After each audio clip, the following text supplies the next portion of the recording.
यदि मैं आपसे कहूं कि आप मुझे उस प्रधानमंत्री का नाम बताइए जो कि ईमानदारी, सादगी, देशभक्ति और कर्तव्य निष्ठा के कारण इस देश के प्रधानमंत्री बने, तो आपके दिमाग में कौन सा नाम आता है?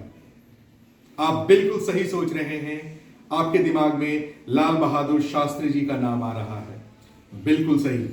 अपनी ईमानदारी, सादगी, कर्तव्य निष्ठा और देशभक्ति के कारण बनने वाले प्रधानमंत्री हुए देश के दूसरे प्रधानमंत्री लाल बहादुर शास्त्री जी, जो कि जय जवान और जय किसान के साथ जहां एक तरफ सैनिकों में उत्साह का संवर्धन करते हुए ऊर्जा का संचार किया और 1965 की युद्ध में पाकिस्तान को करारी शिकस्त दी।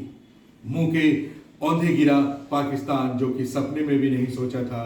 तो वहीं दूसरी ओर किसानों को ढाढ़स दिया और उसका हिम्मत बढ़ाकर देश को कृषि आत्मनिर्भर भी बनाया। लाल बहादुर शास्त्री जी सादगी का परिचय कुछ ऐसा कि एक सच्चे गांधीवादी हुए और पूरा जीवन सादगी के साथ बिताया। जब इनकी शादी हुई तो दहेज के रूप में इन्होंने एक चरखा और एक जोड़ी धोती ली। एक ऐसे ईमानदार और देशभक्त, एक ऐसे सच्चे स्वतंत्रता सेनानी, एक ऐसे सच्चे गांधीवादी नेता जो कि गांधी जी के साथ कदम से कदम मिलाकर उनके हर एक आंदोलन में भाग लिया, चाहे वो 1920 ईस्वी का असहयोग आंदोलन हो या 1930 ईस्वी का दांडी मार्च हो या 1942 ईस्वी का भारत छोड़ो आंदोलन हो। आपको याद होगा कि 1942 ईस्वी में जब महात्मा गांधी ने भारत छोड़ो आंदोलन की शुरुआत की और अंग्रेजों भारत छोड़ो और भारतीयों को कहा करो या मरो, तो उसी समय लाल बहादुर शास्त्री जी बड़े ही चतुराई से करो या मरो को मरो नहीं मारो का नारा दिया और जुनून का वो ज्वाला का प्रज्वलन किया कि जिसका तांडव देखकर अंग्रेज भी घबरा गए।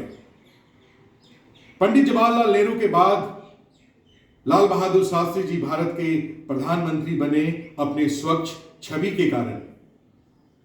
1965 ईस्वी में पाकिस्तान ने लाल बहादुर शास्त्री जी के शासनकाल में हमला कर दिया, ये सोच करके कि अभी अभी चीन ने भारत को करारी शिकस्त दी है, इनका मनोबल टूटा हुआ है। लाल बहादुर शास्त्री जी तो नए नए हैं, ये क्या कर लेंगे, ये सही मौका है भारत पर हमला करके इसके भाग को हथियाने का। लेकिन लाल बहादुर शास्त्री जी का कौशल, उनकी चतुराई ने देश को एक मजबूत नेतृत्व दिया और किसानों और सैनिकों को एक साथ उत्साह का संवर्धन करते हुए ऊर्जा का संचार किया और पाकिस्तान को करारी शिकस्त दी।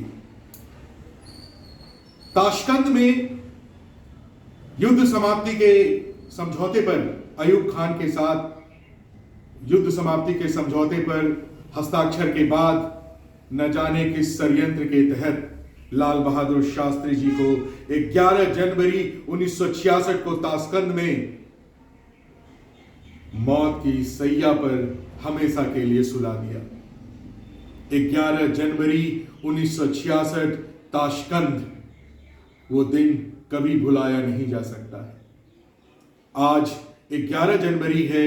आज की ही तारीख को 1966 ईस्वी में एक षड्यंत्र का शिकार होना हुआ था और लाल बहादुर शास्त्री जी ने अपनी आंखें हमेशा के लिए मूंद ली थी और हमने खो दिया था देश का सबसे अनमोल रत्न। 11 जनवरी को हम लोग लाल बहादुर शास्त्री स्मृति दिवस मनाते हैं। शास्त्री जी उनका उपाधि रहा है जो कि उन्होंने काशी विद्यापीठ से प्राप्त की थी। एक सच्चे स्वतंत्रता सेनानी, भारत के दूसरे प्रधानमंत्री लाल बहादुर शास्त्री जी की आज पुण्यतिथि है। मैं आलोक कुमार पूर्णिया बिहार से उनको उनकी पुण्यतिथि पर भावभीनी श्रद्धांजलि अर्पित करता हूं। जय जवान, जय किसान, जय हिंद, जय भारत।